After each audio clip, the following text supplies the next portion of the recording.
Hey guys, Steven here, Fanatic Perspective. We are back. I know it's been a minute. Um, I have, that Ohio State loss hurt a brother. Oh, that is too loud. That Ohio State loss hurt a brother. But in all seriousness, good to be back. Hit that like button, subscribe the whole bit. Ready to talk about the next era of Texas football, right?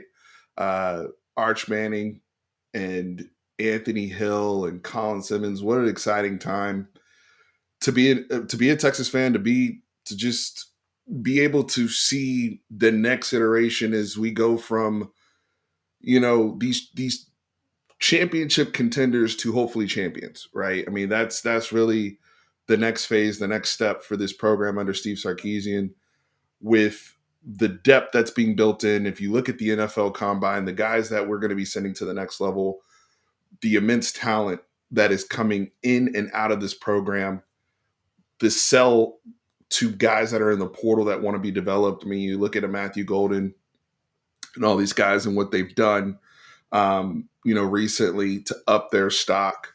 We'll see how many guys we have drafted. And it's wonderful, right? It's all good stuff to celebrate.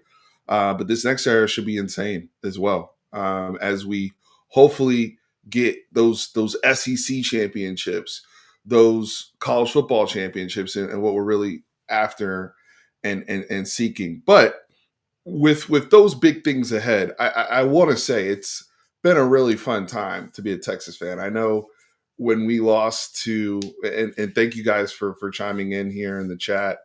It is good to be back. Joseph Medina, Anthony Galloway, Drew, AJ, the usual suspects here. So I really appreciate you guys. Like I said, hit that like button, subscribe the whole bit. Um,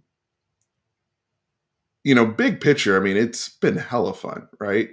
Being in games that matter, being a relevant program, being a program that people want to watch, being a program that kids want to be a part of, being a program that you're proud to wear your colors, you're proud to wear your gear, you're proud to get on social media and talk your mess when you're out front and center. And we have as much right as anybody to be proud, right? And 2024 was not a failure. It was not a bad season. It was 13-3 when you're playing a damn near NFL schedule and you win 13 football games. That's outstanding. Um, am I pissed that they didn't win the SEC championship still? Yes. Am I more pissed about the Ohio State game? Yes. But in the totality of things, this is one of the, hopefully we go from, like I said, contenders where we're back, we're really, really good, to hopefully a golden era within this program, an era that we haven't seen of consistent championship play, not just contending, right? But championship play and pushing that envelope forward under Arch Manning here, in the saddle. So, yeah, Drew, 2010 to 2020 wasn't fun. Hell no. Hell no. And but we learned a lot. There was a lot of lessons learned from a program building perspective. There was a lot of lessons learned from a culture building perspective, right? We've heard people are talking about the things that Cam Newton said about NIL and all those things, which are controversial things to discuss. But at the end of the day, we're in an era where you can use every resource at your expense, at your disposal. And every school's doing it, not just Texas. So it takes more than just NIL. If it's just NIL, then anybody could find, I mean, go get the Saudis and invest, go back your program, right? I'm sure if it's just down to money, it is what it is. But um, there's a lot that goes into this, having the right staff, having the right mesh of communication between your coaching staff, the guys like Christo Conti and the administration, and then filtering that through the resources, which are the boosters, which are the NIL backing and everybody that funnels into the program. So it's important to keep that stuff in context. Those people have to do their jobs, NIL or not, to make Texas work and to make this thing grow. And when you have a guy, that's what I'm saying. The next era, the previous era was the giant waking back up, right? Us waking back up and understanding what we are in this new world with all of these change agents, playoffs, super conference expansion, transfer portal, NIL. The four big change agents in college football that I talk about all the time on this channel. Texas was ready to navigate that at the beginning of those change agents. They had the right people in place. They leveraged their resources, and they got guys to buy into the program. And eventually, the players, the good guys, back to Bijan Robinson and those, took ownership of the program internally, right? So now that culture is being passed forward. You see the pay it forward mentality. You see the pay it forward mentality with the portal guys, right? There's a reason why Isaiah Bond and Matthew Golden transferred here, Silas Bolden as well, who got snubbed on a combine invite, by the way. Silas Bolden deserved to have that combine invite. I'm salty with the NFL about that, but my boy Silas can play. Y'all know what it is. CB, what's up, man? Good to see you. Good to see you. Arch, in my opinion, has LeBron type pressure on him. I think it's comparable. I don't know if it's I think it's comparable in terms of, from high school, the eyeballs on him already being a name and a brand. I mean, it's different when you're talking about generations versus LeBron was the first of his kind. But again, those eyeballs on you from 16 years old forward, which Arch had, LeBron had that as well. I think that is an interesting comp. But Arch doesn't have to do it all by himself. And I think that leads right into AJ's comment, which is perfect, which is Arch is in the perfect environment. That family is very smart. They understood he's going to need time for development purposes, for his own sake, for his NFL development, which is our end game. We also want him to be a normal human being and have fun in an environment that he wants to be in. Hence the University of Texas, Austin, his teammates, and what he's now built as a foundation on his own as a student, right? And now we're in the era where he is coming in, and it's a perfect mix, right? Because he's played a little bit. He's gotten a taste. If you guys saw the Marty Smith interview, I'm sure most Texas fans have seen the Marty Smith interview. If you haven't, please go check that out. 17 minutes with Arch, uninterrupted. It's great stuff. But one of the things you see there when Arch is talking is you see now he's understanding the progression of ownership of the team. One thing I talked about with Quinn Ewers as he grew was taking ownership of the offense, right? And we really didn't see that until his year 3. Well, Arch is already coming into his year 3 within the program, believe it or not. But now he gets to come in and take ownership, right? When you see the clippings and the stuff that Texas media is pushing out to keep us updated on the team and what's going on behind the scenes and winter workouts and whatnot, he's going to be front and center. He's going to be the people that I put on the thumbnail, right? Because we got some pit bulls on defense, along with some new heads coming in. Justice Terry was mentioned here. Jonah Williams being another. You combine those guys with the Anthony Hills of the world, the Colin Simmons, and you've got spectacular, talented athletes on your defense at all 3 levels that you're featuring, right? On top of an All-American safety and Michael Taft come back. So on that side, I know that leadership is still in the room, paying it forward from Jade Marin, so on.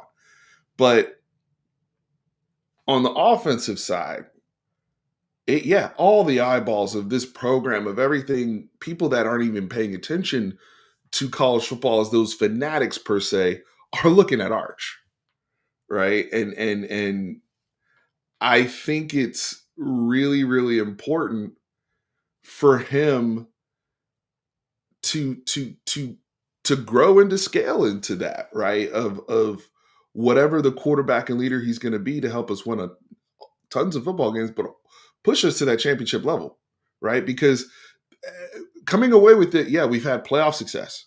We've made the playoffs. We had some success when winning some playoff games last year. We've made the quote unquote Final Four 2 years in a row, right? But we're now looking at a program where we want to break through, right? I think it's a perfect setup for Arch to accomplish that with his team goals, because just Arch winning any type of championship at Texas, that that hit rate would be crazy, right? Like think about the story and the scale of that alone, right? If Arch is able to accomplish something like that as the quarterback of the team, right? Not doing it on his own, but as the guy that helps lead this program, right? And I think things are as well as you could possibly set up for him in that regard. So let me talk to the chat here. I'm really excited to be back. I'm probably a little rusty, but um, want to see what's going on. So let me address the Jonah Williams thing. I think Jonah Williams has a terrific opportunity. I do think Jelani McDonald's probably, if we were to roll out with just two safeties, I think Jelani McDonald is your starter opposite of Michael Taft. However, with Derek Williams recovering from his injury, and you still have Johnson Rebel and Xavier back there who are going to be hunting for reps. But that room, the safety room, is crazy at Texas right now. That being said, Jonah Williams is going to play next year. He's going to play a lot. He is going to play a lot. It helps that Texas, now we will see what things look like under Dwayne Aquino. Okay? The Terry Joseph, the Blake Gideon, the way that they did it, they rotated a lot of guys. The Godfather is now back home in Dwayne Aquino. And I don't know how the Godfather is going to necessarily operate if he does that same type of rotation. Now, when he was here at Texas the first time, I remember him getting a young redshirt freshman who rocked number 12 named Earl Thomas. I remember him rotating Earl in early, getting him reps at nickel. Remember, for those who remember, when the first time Dwayne Aquino was here, how he rotated Earl early until Earl became the guy, right? And it was pretty quick. I don't see Jonah Williams is too good, and he has the same advanced physical attributes and I believe mental makeup that Anthony Hill had, where we relied on him very early his freshman year, and when we ultimately relied on Colin Simmons last year, very early his freshman year. Also, the in-season development can help us at the end of the season for championship purposes, right? Colin Simmons was awesome at the beginning of the last season. At the end of last season, Colin Simmons is now probably our best player, maybe the best player on the team. You see what I'm saying? Like at the beginning of the season, it benefited us playing, just getting him out there, because people with those traits are going to develop. It's like a video game. They're going to develop. He has the highest XP rating or whatever you want to call it, or superstar potential if you play Madden or whatever. Like they're going to develop faster than the average player. So you have to play him. We are going to look back and we're going to say we had a defense for at least a year where at one level you had Colin Simmons, at the second level you had Anthony Hill, and at the third level you had Jonah Williams. I'm telling y'all, when these dudes are Pro Bowlers and balling out on what their respective NFL teams, you can be like, damn, all those dudes played on the same defense? That's crazy. Like that's how Miami stacked it back in the day defensively. With Mike Rumph and Sean Taylor and Ed Reed and all those guys, man, at the corner position and the safety position, and they were just rotating guys all over the place. And all those guys end up being, Antrell Roll. All those guys are first round picks, right? So that's where I'm excited to see how it breaks out. So hopefully y'all get the excitement in my voice for Jonah Williams, because we hit with Ant Hill 2 years ago. We hit with Colin Simmons last year. Now let's get another hit with Jonah this year. And I get to see them all three of them hunt together on the field at the same time. But in terms of my starting safeties, I think it's going to be Jelani. Just we again, Jelani, we invested a lot with Jelani last year, especially after Derek went down, and what he learned playing behind Andrew Makuba, playing next to Michael Taft.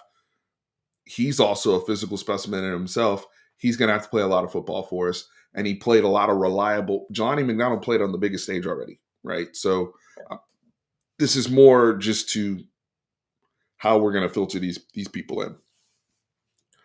Let me see what else we got. Yeah, I'm excited for the. I think Dwayne Akina is going to connect. Like somebody's talking about Michael Griffin. We know what Huffy brings to the program already, and his just how tied in he is with these kids. But I could see Dwayne Akina bringing Quentin Jammer back and all these guys, the Nathan Vashers of the world, the Rob Abers of the world, and getting them and using them as personal antidotes with some of these guys, because some of them, a lot of them are don't even understand how great some of those guys were. I mean, just with their age and when they were born, but the skins are on the wall when you quickly look at what Dwayne Akina is bringing to the football program. So, no, I mean, I want to get to the next question. I appreciate it, Dimple Wonder. And enjoy your dinner. Come back, check it out. We're gonna, just gonna wrap it up, chop it up for a little bit. I'm gonna have some more projects coming out and things that we're working on. Just trying to get back active, trying to get back acclimated, covering all sports. It's been so much going on. I see people here talking about the Mavs. So gotta chime in on that. Um, Texas basketball. We got, the draft coming up. We've got tons of Cowboy stuff. So, boxing, we just had a huge super card back on February 22nd. We had the Tank Davis nonsense that occurred last weekend with Roach. So there's a bunch of stuff to talk about. And I'm just excited to be back on here and chopping up with y'all. Yeah, the Spurs got De'Aaron Fox. Spurs future's real bright. I know. Right now, we were just trying to tank it out and get another, get a couple more guys with our Hawks pick and our own native pick. But once we are glued together, once we're dialed in on Wemby's health and all that coming back, and we'll see what happens with the coaching situation. If Greg Popovich returns, or if we decide to finally announce his true successor, which will not be Mitch Johnson, we'll see what happens.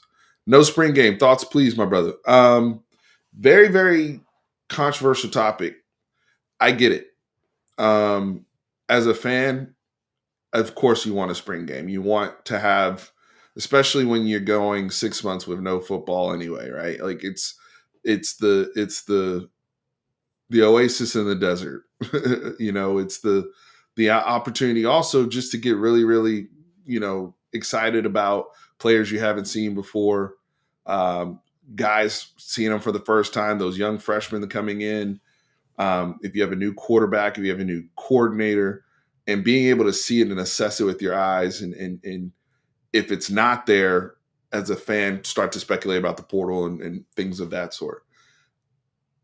But we have to consider just what these players have been through when they're playing these type of games. 16, if we're going to have this type of expansion where the season the season ended at the end of January. And talking to some of the players and where their bodies are physically, it's a lot. And so them moving to more of an OTA approach, which is how the NFL treats it. And really just being a lot more cautious with the spring, being intentional with the spring, with your installs and evaluating your players and having those internal scrimmages. But as long as there's some sort of fan service, I know somebody mention the open practice. I would just say, if you can have an open practice period where we can see them at least throw the ball around or at least do some skeleton drill. Um, for me, where our program is personally, I'm comfortable with what happens behind closed doors with the scrimmages and how evaluations get made. We haven't always been there as a program. I'm comfortable with that under Sark, but it sucks not being able to see it. It sucks not being able to have access as a fan, especially in this type of sport, right? You're really gonna have to trust reports, the staff, and everything else, which they're going to be able to keep under lock and key, including injuries for a big part until at least until conference play when you think about it. And then we're really not going to see any type of product until Ohio State, until we get to Columbus. And then boom, we go. Right? Like there's no there's no feeling out period. There's no let's ease into it. There's no preseason. If we're gonna take the NFL approach, what I would if they're gonna go all the way with it, then if you're not gonna have a spring game, at least give us a scrimmage against a local school or something like that in the off period, maybe. Um, that'd be cool, right? At least getting to see your guys against, that's one thing they do in the NFL already is they'll have joint practices and scrimmage against other guys that are local. So I trust it. I get it. You want to protect the players' health. You're asking these kids to play 16, 17 football games. That is a lot on the body, especially if you're expecting to be, in Final Four contention every year like we are. Now, you can have a spring game if you still playing your traditional 12 games and you don't plan on being in the playoffs, right? You go off. But I think you'll see a lot. We're not the only ones. This is going to be a thing in college football. I think I heard OU might not have. I don't know if that's true. I'm just speculating, but I've heard it from a lot of different schools at this point. So we'll see. Billy's good, man. Billy's been having kids. Everybody's been having, except for me, but BA, Billy, everybody's good. I got to get him back, but I'm back. So me being back first helps. We got to build the momentum. But thanks for y'all checking in. Yeah, I heard. Yeah, open practice. Yeah, we'll see. But how do you guys feel about it? I mean, I know y'all asked my thoughts. I'm curious to see what the temperature is out there about it. I know BK don't like it. And thank you for whoever had brought up the collab with Brad Kellner. I'm excited to be working with those guys in the Austin sports talk scene and them helping me to get back on the saddle and rolling here, but also tapping into a new space, right? And doing some different things in 2025, some different goals we have, not doing the same old every time, but also being able to expand with different audiences and different concepts. And so it's exciting time. Hopefully you can hear that in my voice. I'm just excited for a lot of the things that we got going on, but excited with the BK collaboration. So thank you for mentioning that. Joseph Medina said, thoughts on the new running back coach. So that is the gentleman we got from West Virginia. What was his name? Was it I think it was Chad Scott. Was it Chad Scott that we picked up? Um, yeah, Chad Scott. I don't know a whole lot about him. One thing I did hear though was they were looking at or considering Neil Brown as the analyst, who was the head coach at West Virginia. I'd be really excited to see him come on board as well. Look, I understand West Virginia is going back to Rich Rod and they're going through a whole rebrand and trying to get back to what they were when they were trying to get to a national championship in 2007, right? So like 20 years ago, the Pat White, the Steve Slayton days, like they're trying the Pat McAfee, like they're trying to leverage all of that, and they're going back to their guy Rich Rod. So I get it, but Neil Brown wasn't trash, and you know he is a good football mind, a good coach. Chad Scott being a part of that staff and what he's done, I have to do more homework on him, to be honest. Um, I'm not I'm not all the way up to speed on that. I will say losing to Shard Choice is a big loss for Texas. And I'm going to get to the super chat. So, Machi, good thing. Um, Mac, hi. I appreciate it. It is good to see you too, fam. I'm going to get to your question and thank you for the super chat. But losing to Shard Choice for what he contributed, obviously in recruiting, obviously for his running back room, but to our culture and in the building, he helped a lot with that swagger that you saw from our team, that energy that we had in practices, that energy that's in the building. That's Chad Scott's got some big ass shoes to fill. I'll just leave it at that. And it was not I wish we would have done more to keep Tashard. I understand he's going to the NFL and he's going to Detroit Lions and got a great opportunity there. I I wish some things were done differently to keep him around. I don't necessarily agree with how the split ultimately happened and they got there from what I do know. But you know, Chad's got some big shoes. He's got some really big shoes to fill. And in a season where we're gonna need, we've got a Cedric Baxter Jr. coming back from injury.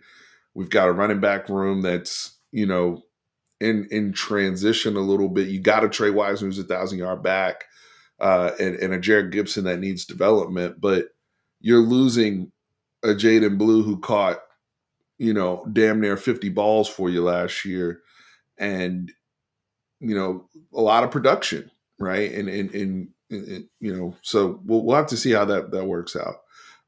One guy no one is talking about, thoughts on unexpected contributors.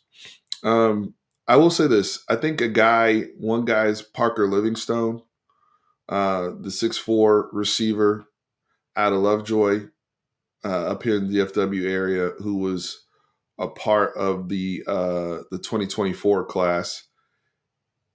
When right now, if we were to start, because we didn't, and I'm bringing up Parker Livingstone because we did not, to my knowledge, we haven't gotten any receivers out the portal yet.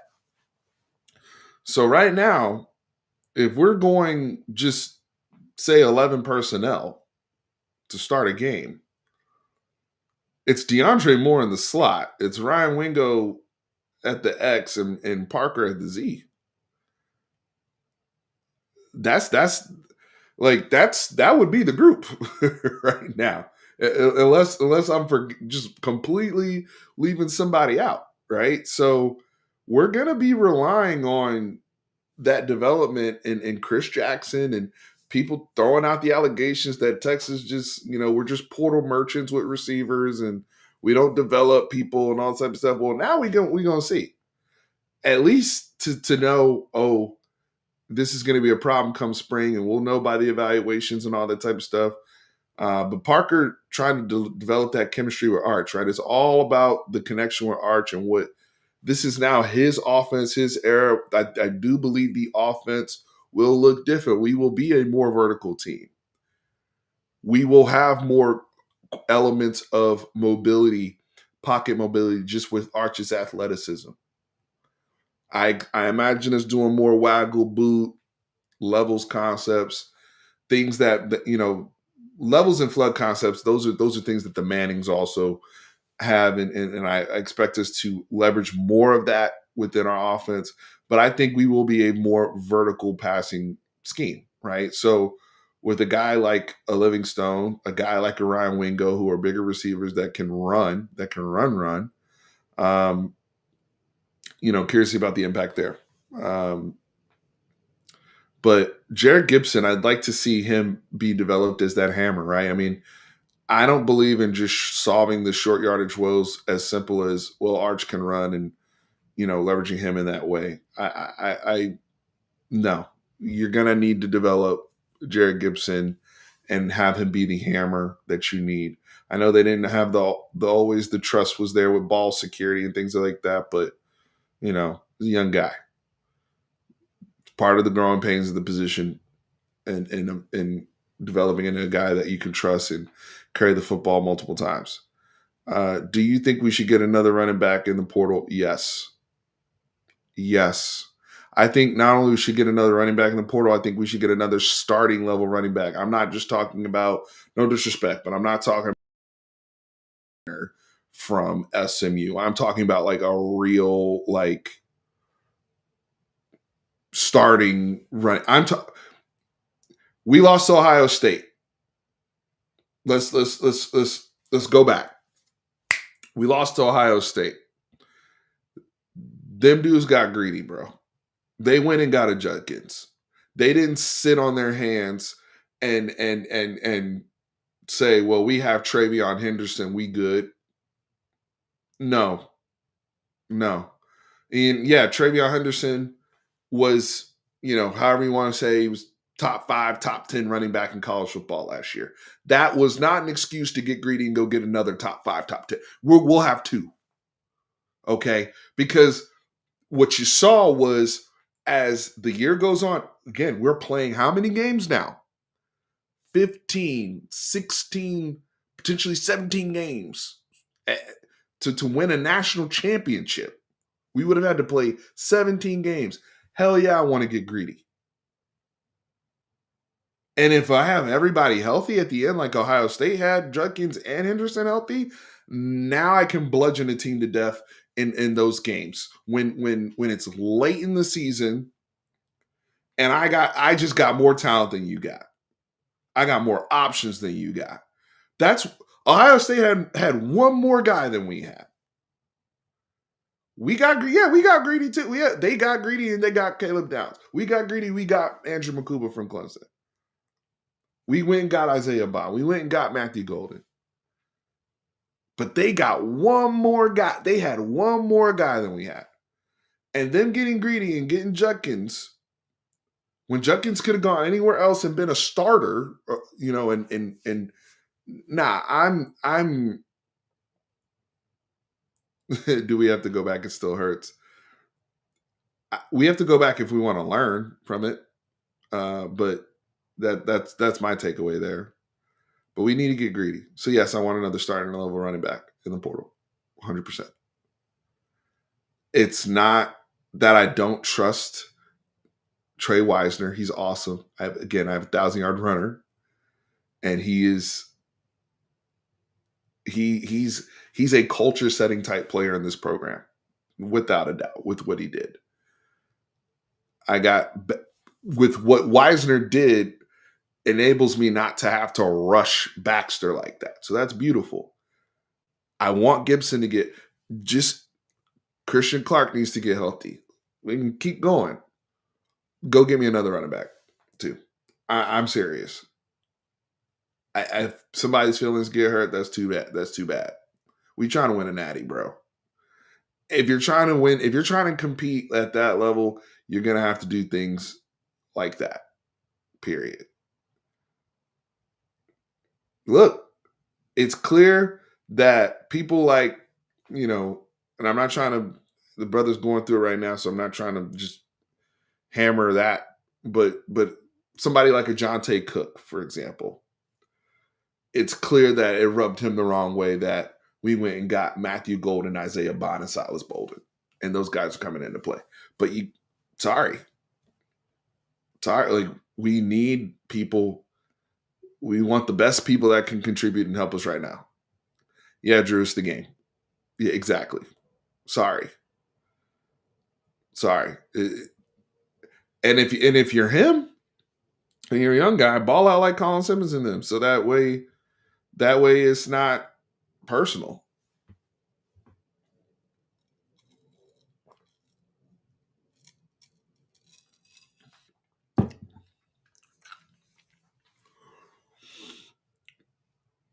keep it a buck. What now?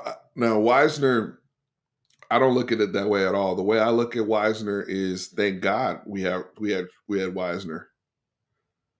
He was a lower level recruit. We got it. I never expected him, especially his second year in the program, to run for 1,000 yards. All things considered, how many people had him running for 1,000 yards on your bingo card last season? Raise your hand before the season. So I, I look at it as he became a guy, a good enough player to where at least we weren't screwed, right? Like now, I'm looking at the.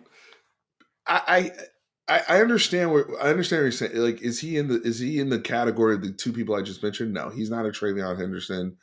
He's not a Quinshawn Judkins. It's not even a Cedric Baxter when he's healthy. I'm not, but what I am saying is all of the upside and the professionalism and being ready to play and him catching 40 something passes. He bought us time. He bought us time. When Jaden Blue started having his injury problems and his fumble problems and all that, Wisner was there. When Baxter got hurt, Wisner was there. Shit got real at A&M. Wisner was there. Carried us home. I,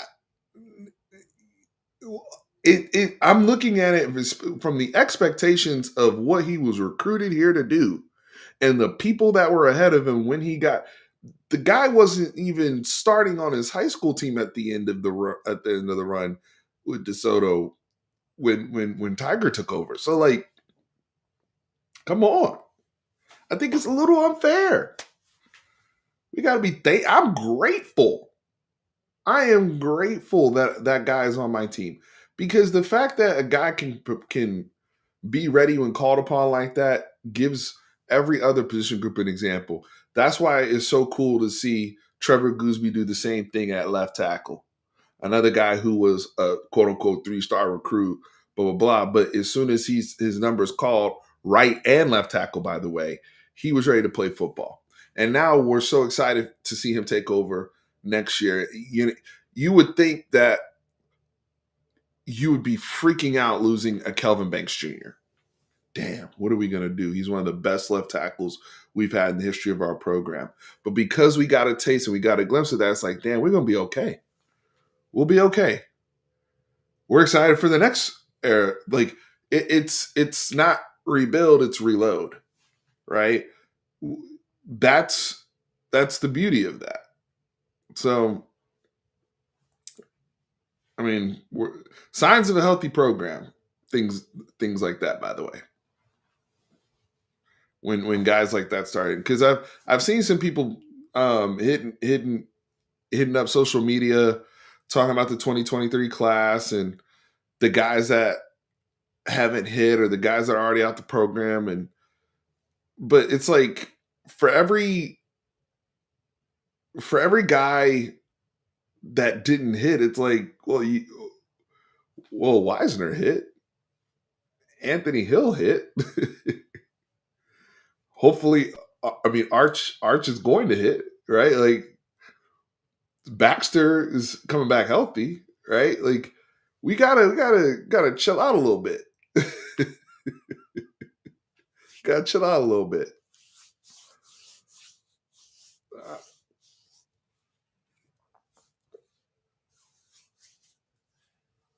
No, we all good. We all good, man. Just chopping it up for a little bit. What else? What other question? What else? What else do we want to tackle here in this new era? I mean, this is the next era of Texas football, right? And again, going from contenders, right? The knocking at the door, the bridesmaid, right? One of to now being, hey, this is us. The new tight ends, that's another one, right? Jordan Washington, some of the guys that are in that room. What will we get from these young tight ends? Who's going to contribute? I really wanted that tight end from Purdue, and he went to freaking Ohio State. I wanted him. Y'all show me in the comments.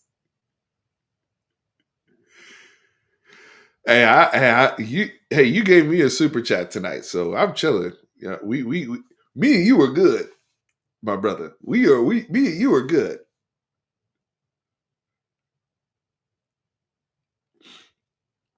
Ike, do you think that Nick Townsend will stay at tight end? Well, is that his actual home? Because I'm hearing that Townsend can play multiple positions, right? So, will that be his actual home? Okay. Um, Now I'm curious to see what we do. Right? We've got.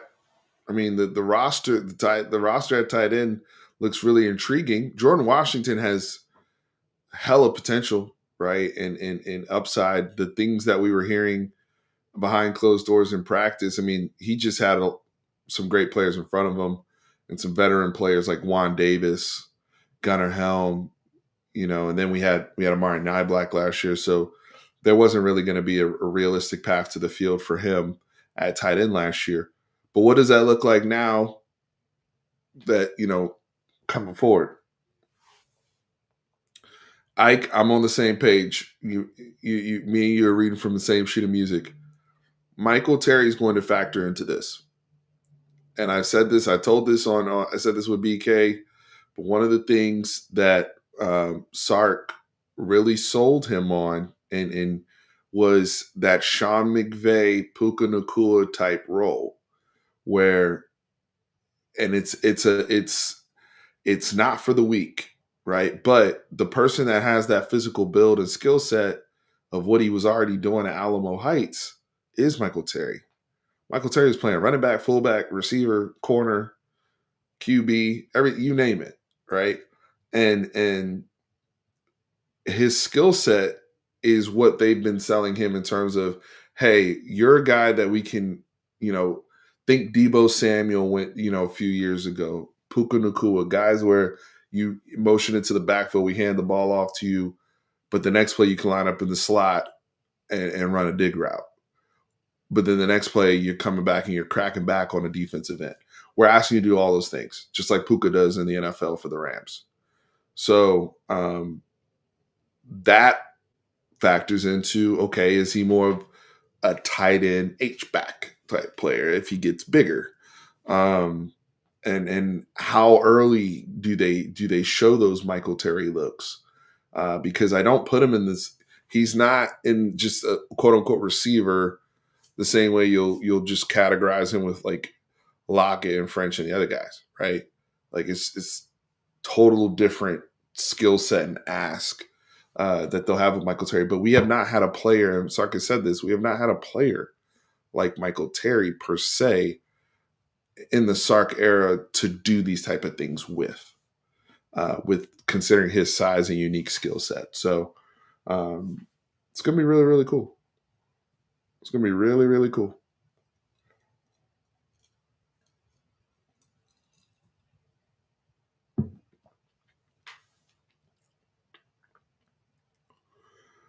Young, I mean, and here's the thing. I mean, if guys can sell the staff over the spring, I think that's a room though. No matter what, they're going to add somebody um, in the portal.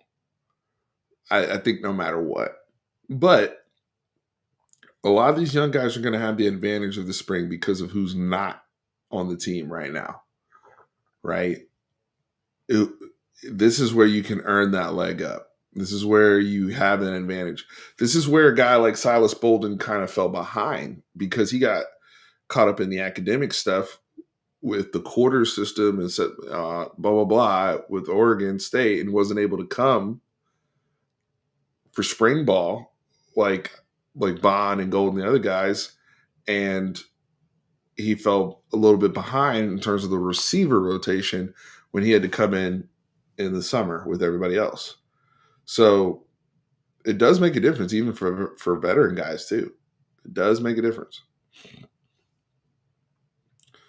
Oh, Golden's not Golden to me is a first rounder now after his combine running a 4.29. I don't think there's any sneaking at this point. I think it's does he get into the top 20, right? I still think that Tet McMillan, Travis doesn't count because Travis is we don't know what position Travis is going to play. But Tet McMillan will probably be receiver one, and then I think Golden could be the second receiver, depending on what type of team. But like people are seeing how good people are seeing the film now. It's really cool to see these NFL guys chop it up on film that weren't watching during the season per se, like dialed in all the way because they're focused on NFL stuff. But when they come back to the college stuff and they're seeing the stuff that we saw in the fall, that's really really cool, right? When you're seeing, wow, look at this guy's release in the Michigan game and all these type of things that he was doing early in the year, throughout the year, for us, stepping up when guys got hurt. We were a share of the wealth uh, passing scheme the first half of the season. We really didn't start hammering and spamming Matthew until Isaiah Bond's ankle, and guys begin, just nicked up, Jonte leaving, and other factors start happening where we really, really, really cranked it up with Matthew Golden, but he was ready when called upon every single time. So I think the NFL loves him, and I do think that he will be a comfortable first round pick. I think he'll go higher than I don't think it'll be like Xavier Worthy waiting to like the 30th pick or something like that. I think he'll go higher. Um, The only question with Matthew is the size, I believe. 5'11", 190, I think is where the measurables fell. That's the only thing. What happens if Arch gets injured? Yeah, Trey Owens is a baller. The quarterback room's in good hands. It's a beautiful thing. And behind them, you got KJ Lacey, another talented freshman coming in. The quarterback room's deep. And then you got Dia Bell coming in 2026. But Trey Owens, 6'5", what, 235, probably 240. Big kid, big time arm with movement skills, and he's a competitor. I've heard nothing but great things about Trey on the back end. So I hope he sticks within the program like Malik did, and just to get reps and to continue to develop. I can't tell you guys. Look, they got plenty of time to play. Trey, all these young guys. Develop early with a guy like Sark. Even if you got to transfer out later in your career, trust me, you will be ready to rock and roll. It, it matters. It does feel good to say that. Because when you look back at man, we were in some dark periods with quarterback play. And we would try to lie to ourselves about certain things to get excited this time of year. We don't have to do that anymore, and it feels good.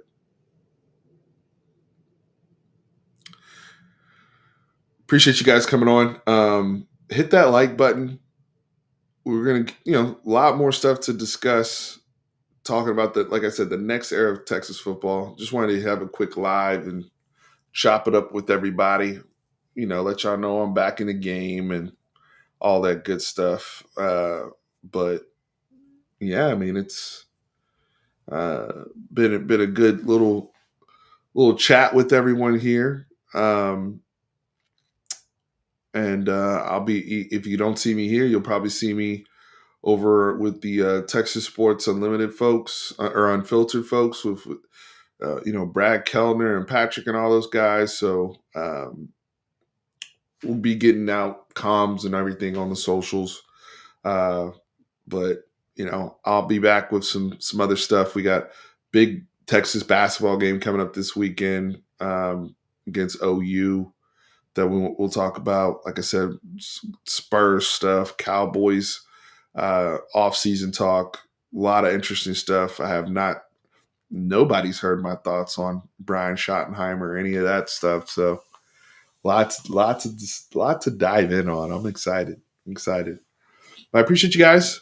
Like I said, hit that like button, subscribe the whole bit, and it's been a good show coming back. So remember, horns always up. Welcome.